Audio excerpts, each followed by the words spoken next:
This evening, we want to talk about the important thing of our life. Let your mind be here. We want to talk about the foundation. Foundation problem. Foundation problem. What do we call foundation? How does it affect one's life? Psalm. Psalm 11. Verse 3. Psalm 11 verse 3. Psalm 11 verse 3. Yes, ìwé Psalm orí kọkànlá ẹsẹ̀ kẹta. Bí ìpìlẹ̀ bá bàjẹ́, sọ pé bí ìpìlẹ̀ bá bàjẹ́, ẹ gbó sókè náà. Bí ìpìlẹ̀ bá bàjẹ́ sọ bẹ́ẹ̀. If the foundation be destroyed. Yes. Kí ni olódodo yóò ṣe tó wá wo Bíbélì ẹ̀ wá rí pé wọ́n fi question mark síbẹ̀? In the Bible there is a question mark there. Ìtumọ̀ rẹ̀ ni pé ẹ dáhùn ọ̀rọ̀ yìí. It means answer it. Tí ìpìlẹ̀ bá bàjẹ́. If the foundation be destroyed. Kí ni olódodo yóò ṣe? What can the righteous do? Mọ́mì. Mother. Daddy.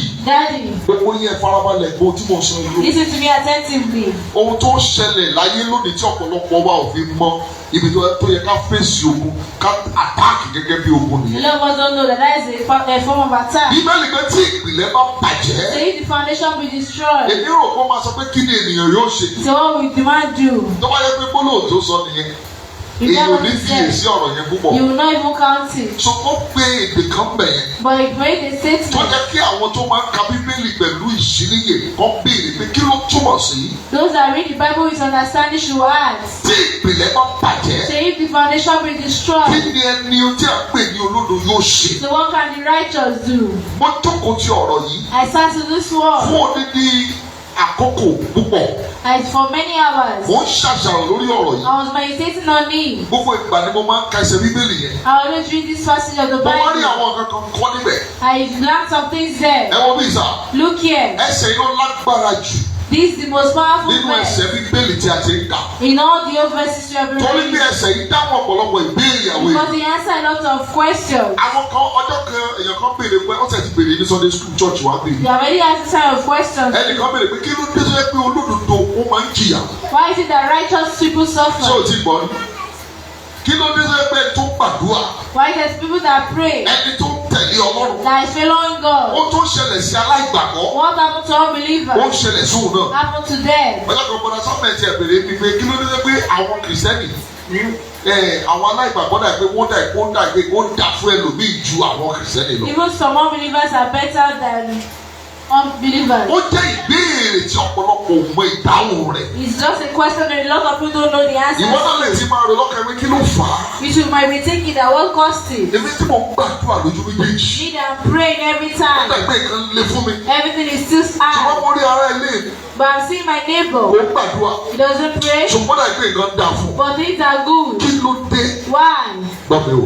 Listen. Mo fẹ́ kó farabalẹ̀. I want you to ask. Ṣé ìgbà tí mo wà nínú ayé? When you're in the world. Bákan náà lórí. Is that how it Mo is? ti wọnú Jésù náà. I mean Jesus. Bọ́dà ìgbà ìkan iná ṣì rí bákan náà. It's still the same. Kí wá gan-an ló fà á? What really caused it? Ìdáhùn rẹ̀ lélẹ̀. Is the answer.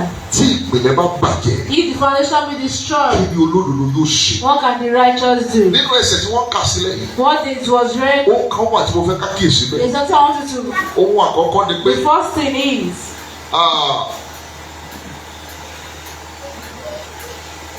Ohun àkọ́kọ́ tí wọ́n dáhùn bẹ́ẹ̀ ni wípé. The first thing they said. Gbogbo ènìyàn pátápátá. Everybody. Ló ní ìpìlẹ̀. Has a foundation. Kí ni mo wí o? Everybody has a foundation. Àwọn ọmọ tí mo kọ́ lábẹ́ ẹ̀kọ́ ọ̀rọ̀ Ọlọ́run yẹn àwọn tí mo mú jáde bẹ́ẹ̀ nìyẹn. Those are the things I brought out. The lessons I Gbogbo learned. ènìyàn pátápátá ló ní ìpìlẹ̀. Everybody has a foundation. Àti olódodo. Both believers. Àti aláìṣòdodo. Or the unbelievers. Gbogbo wa la ní ìpìlẹ̀. Everybody has foundation. Ìtọ́nà ń pè ní ìpìlẹ̀. And what they call Ó ní foundation. nǹkan tó ṣe ìbẹ̀rẹ̀ pẹ̀pẹ̀ nǹkan. Is the beginning of something. Ìpìlẹ̀ ní ṣe a lè pe ìpìlẹ̀ ní foundation ilé tá à ń kọ́. Foundation of a house is same as A foundation. lè ṣe ìpìlẹ̀ ní ọjọ́ tí a bí ọmọ èèyàn sáyé. Foundation is just like a child that is just giving birth. A lè pe ìpìlẹ̀ lọ́jọ́ tí èèyàn bẹ̀rẹ̀ lé kíkọ́. Foundation is when somebody starts building a house, what started is something that ought to call foundation. Everybody has a foundation according to the Bible. Without we should not be. Everybody has a foundation. Second thing, foundation can be destroyed. Foundation of something can be destroyed. If I have a problem, you won't know. Because nobody knows foundation. Except the person that brought up the foundation. A man cannot know his foundation. The mothers are here. You know you were giving birth to. You know people that came there. You know the person that first bathed you. You know they told you. No one knows his foundation. It can be destroyed. Some things can happen when somebody is giving birth. It can happen in the family somebody came out. But they don't know the stuff. There's something about foundation. If they are building on the foundation, or something is on the foundation, it's what's on it that makes us know if the foundation is good or not. You cannot know what's in the foundation. I saw a house that they built. The house was so beautiful. But at the time, he started cracking. It was cracking. So why is it cracking? So when they built the house, when they built the foundation, it was bent. So they were looking for a way to straighten it up. They managed to build it. But it has been bent. It's going to strike. You can hide something for some time. When the foundation will raise up, that's when you will know. It has been there for long. The third thing,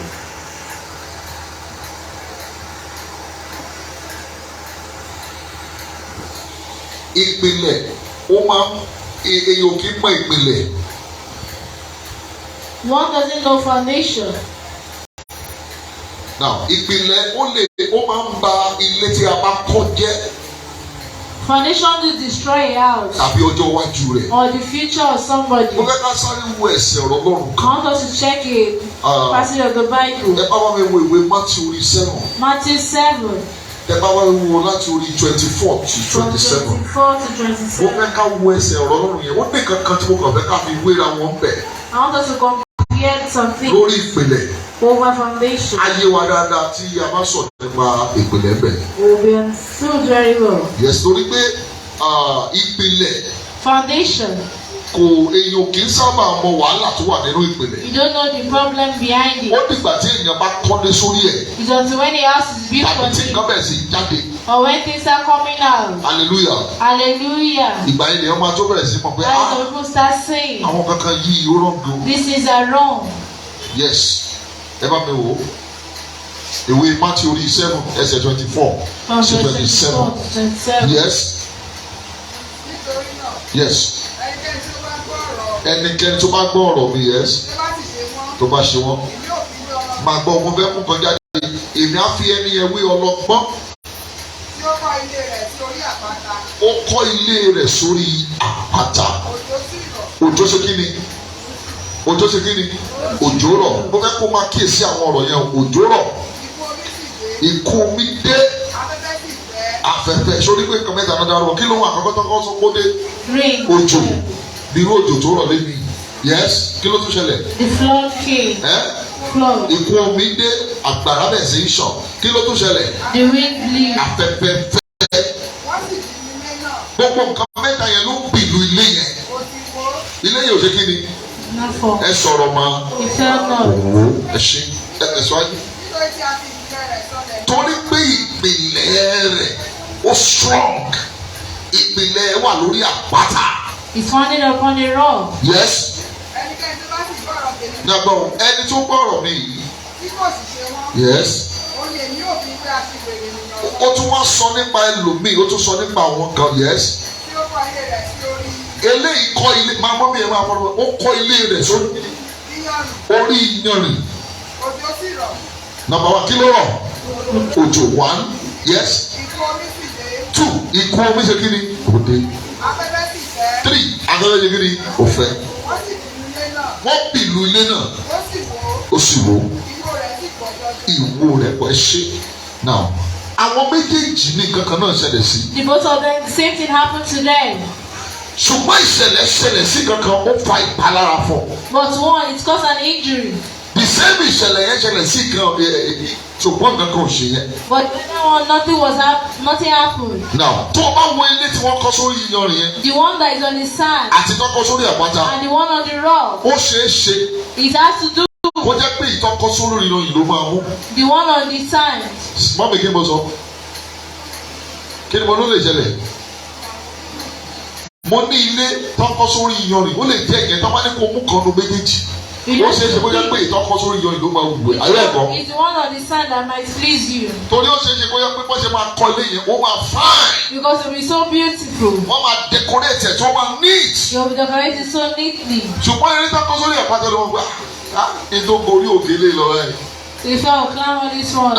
Wo jẹ́ fún ilé tó wà nílé, ó tiẹ̀ flat, orí gbogbo ẹ̀ ṣe rí, everything look nice, wàá fọwọ́ sí. Ṣùgbọ́n nígbà tí ìjì bá dé. But when storm shall come. Ìgbà yẹn mọ̀ pé that's when you know. Mo ti wọ one chance. I've entered one. Kọ Jésù ò ní wọ one chance. Amen. Ọ̀pọ̀lọpọ̀ àwọn ọkùnrin náà ni wọ́n máa ń ṣe mí. Some men, I pity them. Tí wọ́n ti rí obìnrin báyìí. When they see a lady. Ojú wọn ti máa ṣe yòòyòòyò. Their eyes will be so outside. Wọ́n ti pẹ́ mọ́ àì. Ọlọ́mọ yẹn fine gan. So the child is so pretty. Ọmọ yẹn fine yóò mọ ìpìlẹ̀. You know the foundation of the child. Báwo làwọn obìnrin mi á ní ọmọ yẹn is a very tall guy. So the guy is tall. Very handsome guy. Very handsome. Mo ti rọ́pò tí máa fẹ́. I've seen the husband. Ìjọ tí ẹ béèrè pé kí ni ìpìlẹ̀ ni. You ask for the foundation of the person. Ẹlòmí àárín church mi. Some people will see some Church yẹn máa fine. The church will be so beautiful. Gbogbo nǹkan máa ṣe yoyoyo. Everything will be blessed. Kò ní bèèrè lọ́wọ́ ẹ̀rọ pé bí iṣẹ́ ọwà ń bẹ àbó òsì bẹ̀. You not ask God if he's there or not. Àpò wọn bẹ̀ wọ́n torí mo ti rí àwọn èrò ń bẹ̀. They are saying crowd. Òun náà ní yẹ̀sùn òun ti wọ ibi tó dáa. They have entered a good place. Àní tó parí pásọ̀ yẹn ó ń ṣiṣẹ́ ìyanu. So the pastor is doing wonders. Láì béèrè pé kí ni ìpìlẹ̀ ni. Without asking for the foundation. Ìránṣẹ́ ọlọ́run tí ò bá lè sọ pé lọ béèrè lórí ọ̀rọ̀ mi lọ gbàdúrà ní màá mi. A person that cannot say she pray about fake ni. Is a fake person. Ìránṣẹ́ ọlọ́run tó bá sọ pé wo lọ bá ọlọ́run wá mi dáadáa wá dì mí dáadáa. Kìí ṣe ìránṣẹ́ ọlọ́run. A man that cannot say she look for it. Ìpìlẹ̀ ló ṣe pàtàkì. The foundation is important. Wọ́n bí ìsà. Look here. Má fojú wo kankan nípa tara. Don't look at things physically. Wo nǹkan nínú ẹ̀mí. Look at them spiritually. Tí ìjì bá bẹ̀rẹ̀ sí í dà. When storms start raging. Ìgbàlè yẹn máa mọ̀ bóyá ìpìlẹ̀ dà. That's when you know if the foundation is good. Èèyàn lè ṣe marriage kí marriage dùn. Wedding dùn. Wedding can be sweet. Ṣùgbọ́n nígbà tí ẹ bá tún gbé lọ́kọ láya. It's just when you become husband and wife. Tí ìjì bá bẹ̀rẹ̀ sí í jà nínú When ilé the yẹn. storms start fighting. Lẹ́ máa mọ̀ bóyá ìpìlẹ̀ méjèèjì. You know if it is strong dáadáa. Or not. Praise the Lord. Hallelujah. Nígbà tó bá bẹ̀rẹ̀ sí í dáwọ́ lé nǹkan rere. When you start putting hands towards something. Ìgbà yẹn ló máa mọ̀ bóyá foundation rẹ̀ dà. That's when you know if your foundation is good. Ẹlòmíì sì máa inú ẹnu ti sáré ralẹ̀. Some people they have bought a land. Mo ti rí àwọn tó ralẹ̀ tó yẹ pé wọn ò kọ́ ilé yẹn náà fi. Some people I said they bought a land but they did not build Wọ́n ṣe it. foundation ṣùgbọ́n torí pé wọn ò béèrè nípa ìpìlẹ̀ wọn. They did not ask about their foundation. Máma sáré sọ pé torí pé èèyàn kan ṣe kan máa sáré ṣe. Don't rush into anything. Ẹlòmíì ìbá kò tí ì jẹ́ kó sọ pé òun fẹ́ máa rí ó ti pé 30. Ṣùgbọ́n kò tí ì jẹ́ kó sọ pé òun fẹ́ máa rí. Some people are not supposed to get married by then. Why? Ó ní kankan tó ní ṣe pẹ̀lú tó jẹ́ kó ṣe pẹ̀lú ìpìlẹ̀. He has to do something about the foundation. Ṣùgbọ́n pressure ti pọ̀ lórí mi o. Mo gbúdọ̀ máa rí. at the end of the day ó máa rí ìṣèlú gbogbo nǹkan dojú torí pé kò já ogun ìpìlẹ̀. You did not fight against foundation problem. Praise the Lord. Hallelujah. Praise the living Jesus. Hallelujah. Ẹlòmíì kò jẹ́ kó ti dáhùn ìpè. Some people are not supposed to answer call. Kò ti jẹ́ kó lọ́rùn kò tó sọ pé ó fẹ́ ṣe Olúwa. It's not even really supposed to be a. Torí àwọn kankan wà nínú ìpìlẹ̀ tí ò tí ì fight. Because there's some foundational problem. Ó lè máa lọ bí orí ó fẹ́ lọ bá ìfagbọ̀rọ̀ yàn. And before you go under the anointing. Tó bá kéré. But the time is short. Báwo la ṣe lè mọ̀ wípé ìpìlẹ̀ wa ní problem? How will you know that our foundation has a problem? Báwo ló ṣe lè mọ̀ pé ó dà pé nǹkan kan ṣẹlẹ̀ lórí ìpìlẹ̀ ni? How will you know your problem? There's a problem in foundation. Number one. The first thing. Tó bá wá láti inú ìdílé tí wọ́n ti ń bọ òrìṣà. When you come from a idol worshiper family. She's always angry wrongly. Tí bá lè dé nǹkan mú ó lè ká àwọn ìyá tó yẹ pé ó ti fọ́ tẹlifíṣàn gbàdọ̀ bínú. She has broken the TV when she. Àwọn tẹlifíṣàn tó máa fún àyè báyìí. All these beautiful. Tínú bá ti bí ayẹ̀ fọ́. You just break it. Praise God. Hallelujah. Ẹ ti mọ̀ pé ìyẹn kò ṣe lásán. Those ones are not ordinary. Bẹ́ẹ̀ náà ni àwọn kan wà nínú ìdílé kan bẹ́ẹ̀. There are some in their family. Tí bàbá bá ń bínú ó máa ń bínú sódì. If the father is angry, it goes wrongly. Bàbá ẹ̀ tó bá ń bínú ó máa ń bínú sódì. The grandfather is the same. Ọmọ wọn náà tán bí ìbínú sódì ni. And even the child, the same thing. Irú àwọn nǹkan bẹ́ẹ̀ yẹn ìpìlẹ̀ yẹn ló ní problem. Those things is the foundation that has an issue. Ẹ máa wo yẹn lómi ẹ rí àwọn ìwà àbí tí ò dá tó wà lára ọmọ mi. Some people you just see some characters that are not good. Èmi kò máa ṣàwọn nǹkan tó jẹ́ pé kò dá tí kò ké tí máa gbọ́. That is not good for years to the years. same thing tó ṣẹlẹ̀ nínú ayé bàbá ẹ̀ àbí màmá ẹ̀ náà. Don't happen to their mother or their father. Màmá ẹ̀ náà the same thing náà. The grandmother the same thing. Ẹlòmíì bàbá tó bí màmá ẹ̀ ó gboyún ni. Some people. The grandmother did not get married. Ẹni tó bí òun náà. The same. Ó gboyún ni. The same thing. The next time. Ìyá tí ó bí òun náà ó gboyún ni kò lógo. The mother the same thing. Ọmọ wọn náà. And their child. Òun náà ti gbé ìgbésẹ̀. It's the same step. Oyún láì ti ṣe máa ń yẹ. Wants to take pregnancy. Ẹ rò pé nǹkan yẹn kàn dédé wá bẹ́ẹ̀. You think it happens? Wọ́n lè má plan ẹ̀ báwọn fẹ́ ṣe bẹ́ẹ̀. They were not planning. Nítorí pé ìpìlẹ̀ wọn ní problem. Because their foundation has an issue. Kò dẹ̀ tí ì sí ẹni tí iye rẹ̀ ṣí. And there is no one that is eyes is open. Àti rí ẹni fẹ́ pé pásítọ̀ ni. Even a pastor. Tó jẹ́ pé ó ń ṣe kankan ọjọ́ kan pásítọ̀ kan ó lè jalè. The pastor stole. Wọ́n lè má kúrò ní ìjẹ́ ṣe kiri. So why did you do? Ó ní tí mo fi ṣe kiri yẹn ó ní ìjẹ́pọ̀ pé òun mọ nǹkan tó ń ṣẹlẹ̀ He sóhun. didn't even know what was happening. Ṣùgbọ́n bàbá ẹ̀. But the father. Òkú tó ń jalè. That was the same problem. Ìgbà kan jáde nínú pépà ní ọdún kan. Something came out in the paper. Pastor. A pastor. Ó fẹ́ lọ ṣe baptism fún He yàn. wants to go and do baptism for somebody. Lódò. In the river. Nígbà tí pásítọ̀ ẹni tó fẹ́ ṣe baptism When he fẹ́. wants to do it. Nígbà tí pásítọ̀ máa rìn ọ̀bọ mi. When the pastor choose. Pásítọ̀ ló rí ọ̀bọ mi. Pastor submit somebody Bí inside. pásítọ̀ ṣe kóra ni ẹnu ọ̀bọ And rẹ̀ the pásítọ̀. pastor disappeared. Ìgbà tó máa lọ wá ní. When they went to find Wọ́n out. ní pásítọ̀ pé pẹ̀lú bó ṣe ní anointing tí wọ́n tọrọ With all the ìdí anointing. òrìṣà ni. He was. Omi gbà ó gbà lọ. The money, the water carried more. Ìjẹ́ kò yà yín lẹ́nu pé ìpìlẹ̀ His ó sì dá lọ. foundation is not good. Number 3. The third. Praise the Lord. Tí Hallelujah. ayé èèyàn bá ti ń fa nǹkan tí ò dá ní gbogbo ìgbà. When your life draw bad things every time. Bí àwọn èèyàn tí ò dá ló máa ń wá sọ́dọ̀ ẹ̀. It's like bad people that always come to Àwọn your ọ̀rẹ́ tó side. máa ń ní àwọn ọ̀rẹ́ tí ò dá. You bad friends. Gbogbo ìgbà àwọn nǹkan tó máa ń rí gẹ́gẹ́ bí èèyàn bíi pé àwọn èèyàn bíi pé ìwà tí ò dá bíi pé kán máa jẹ̀yàn lẹ́sẹ̀ àwọn èèyàn ló máa ń lọ́rẹ̀ tó bá tún fi eléyìí lẹ́ẹ̀lẹ́rìí tó tún bọ́ rẹ̀ mi lọ́la èyí tó tún máa lọ mú yẹn á tún wọ̀ sí ju gbogbo ìgbà ó dàbẹ́ pé kan tí ò dá ayé ẹ̀ Bad people. It's just like your life attract bad things. foundation. That's the foundation. Àwọn èèyàn yẹn kọ́ ni problem. They are not the problem. Ìwọ ni kò check ara ẹ̀. You're the one that should check yourself. Ilé tó gbà ilé tó yẹ pé Ọlọ́run adúpẹ́ o àti kóòlù ilé wàhálà yìí o tún máa kọ́ sínú ilé mi eléyìí ìgbà tó tún máa débẹ̀ ó tún wọ́ọ̀sì ju tó ti kó This one is worse than where you left. o tún ní àkí ló dé orin ọjọ́ kan lẹ́sùn ilé yìí ṣe léegun lé ẹ̀ káàkiri ló tún máa ní ẹ wo dádì Kẹ́mi èmi ò rò pé máa lè gbélé yìí o ẹ tún kó kúrò bẹ́ẹ̀ ẹ tún ní Ọlọ́run tí ẹ ṣe ilé pásítọ̀ kan náà ló ṣí sílẹ̀ ẹ tún kó síbẹ̀ ìgbà táwọn ẹ débẹ̀ kódà kékeré ni méjì tẹ ti ń tẹ́lẹ̀. Those ones were little. Ohun tó fà ni pé. What happened? Nǹkan kan wà ní ayé. There is something in your life. Tó fà kàn wá báyìí. That is attracting bad things. Bẹ́ẹ̀ ìpìlẹ̀ ní sábà. That foundation. Iná pọ̀ tí mo fẹ́ sọ. There are a lot of plenty things. Mo lè fẹ́ ká lè gbàgbọ́. I don't want us to take our time. Number 4. Fourth one. Téèyàn bá ní àwọn àìsàn kan. When you have some sickness. Ẹ wo bí ìsà tí àìsàn yẹn bá jẹ́ àwọn àìsàn tí ò kọ́mọ̀ All these uncommon sicknesses. That is going in the family. Running in the family.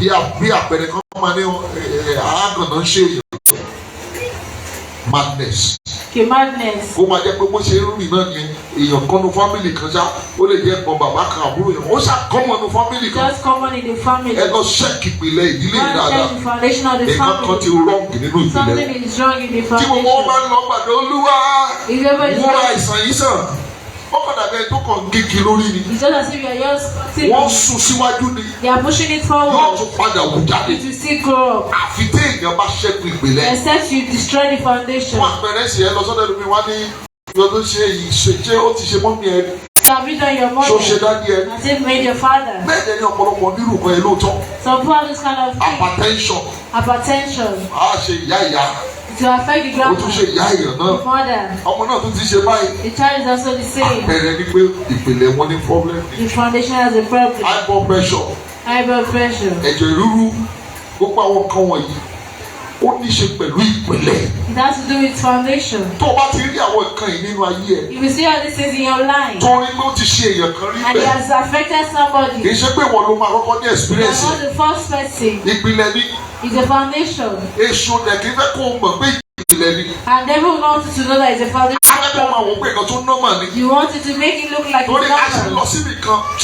Ọjọ́ mo fọlọ́run bẹ̀ mẹ́sọ̀ kó múra. I beseech you, prepare. Torí kò sí àkókò láti lè sọ̀rọ̀. Because there is no time for us to talk. Nǹkan tó yẹ ká lọ bíi 2 hours mo fẹ́ sọ láàárín ìṣẹ́jú bíi 15 minutes. What I'm supposed to use to us to explain, I want to say in a few minutes. Mo fẹ́ ká múra láti lè gbàdúrà. I want us to prepare to pray. Ó karùn-ún. The fifth one. Báwo lèèyàn ṣe lè mọ̀? How will you know? Pé ìpìlẹ̀ èèyàn ní problem. That the foundation is faulty. Tó o bá ti ní àwọn ìgbéyàwó tó ní wàhálà nínú. If you have been in problematic marriage. Ẹbí èèyàn. If it's common in the family. Different kinds of bad marriages. Bad marriages. Ó lè jẹ́ pé marriage wọn lè má jọra wọn lóòótọ́. They may not look alike. Ṣùgbọ́n ọkọlẹ̀ ó lè jẹ́ pé eléyìí ọkọ ló máa ń nà ìyàwó anyhow. This one can be the husband is eating the wife. Inú ilé tí ọkọ ti ò nà ṣùgbọ́n kò fọwọ́ jẹ́lẹ̀. But in another person's family. Ìwọ ló ń struggle pẹ̀lú ọmọ. You are the only one struggling. Bẹ́ẹ̀ náà ló rí káàkiri láàrin àwọn family. That's how it is in the family. Tẹ́ ẹ bá wo ìdílé yẹn. If you check the foundation. Nǹkan kan ràn nínú ìpìlẹ̀ wọn. There's something wrong with it. Nǹkan kan ràn nínú ìpìlẹ̀ wọn. The foundation is faulty. Kí ìyá àyàn bí ọmọ 5. A woman should give birth to 5 children. Ó bí obìnrin 3.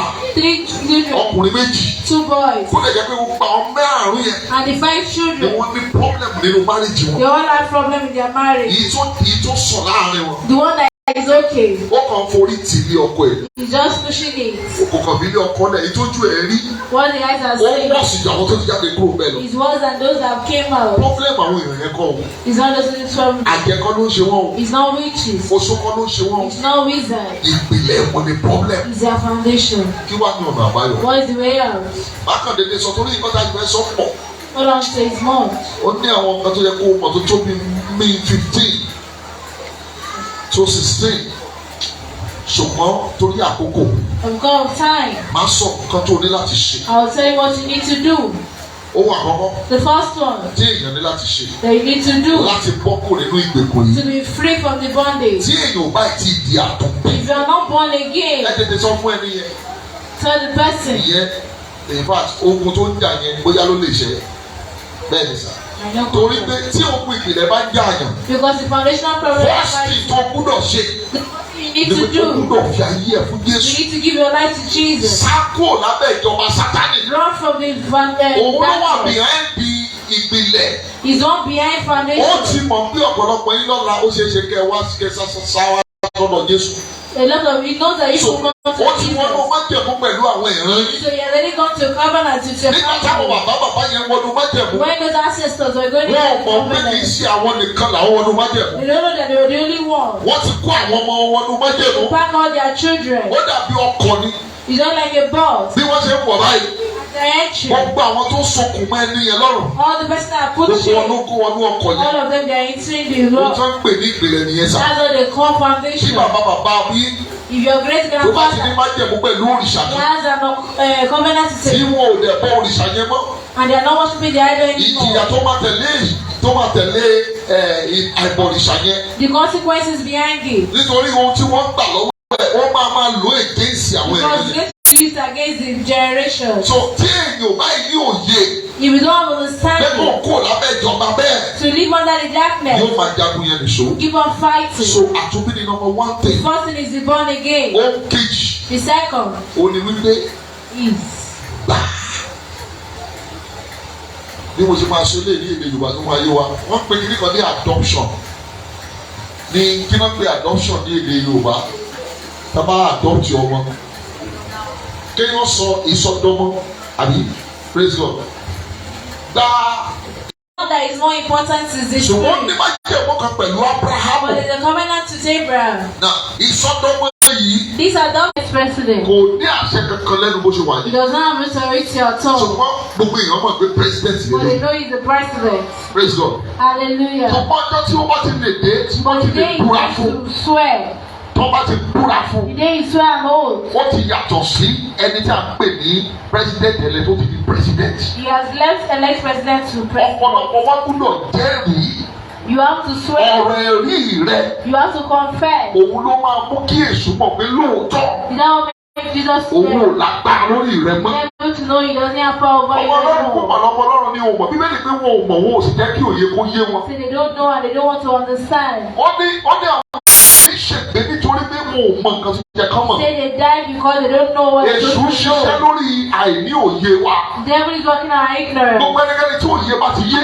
He's somebody that understands. Yóò kó àjàgà kúrò. He will be able to lift up the bondage. Sórí àkókò àwọn ẹlọgbà àdúrà. You want to go and pray. Má fún wa ní àdúrà márùn àdúrà pọ̀ tá a fẹ́ gbà. I will give us 5 prayer points. Ṣùgbọ́n àgbàdúrà márùn pé. I will pray 5. Torí àkókò.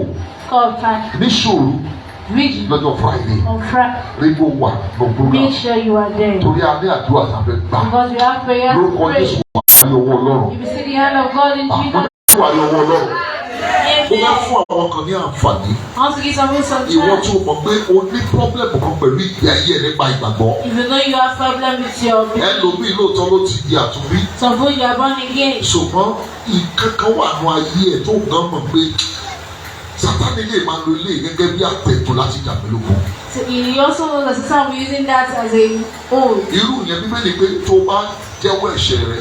So if you can confess your sin. Aláàánú ni Ọlọ́run láti dáríjì. God is merciful to forgive. Ìgbésẹ̀ mọ̀ pé ojoojúmọ́ ló yẹ kọ́ ọmọ Ọlọ́run máa ronú kó máa ronú pìwàdà. Tó bá ń ka ọ̀rọ̀ Ọlọ́run.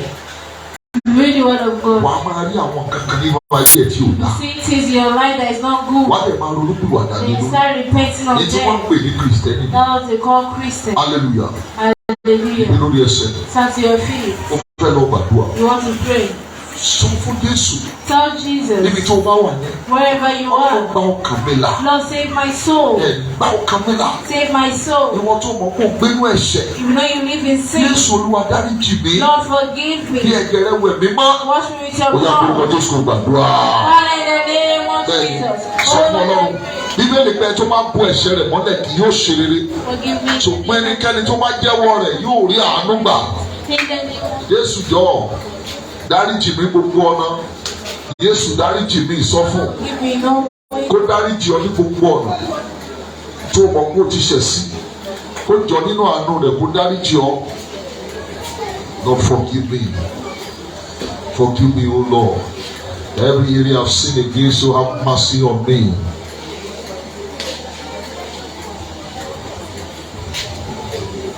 Tell God to forgive you.